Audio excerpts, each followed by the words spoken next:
লিখেছিস তুই আলাদা করে কেন লিখতে গেলি? তোকে এই ঝালমুড়ি খাওয়াবে এই নোংরা? ঝালমুড়ি? তা ঝালমুড়ি খাইয়েছিস তো জীবনে একবার। প্রপোজ কি তুই একাই করতে পারিস নাকি?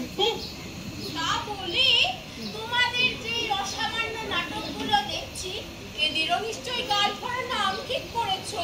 হ্যাঁ তো আমি তো ভেবেছিলাম ওই নাম দেবো ওই রাজীবের একদিন বা ওই রাজীবের কারনামা।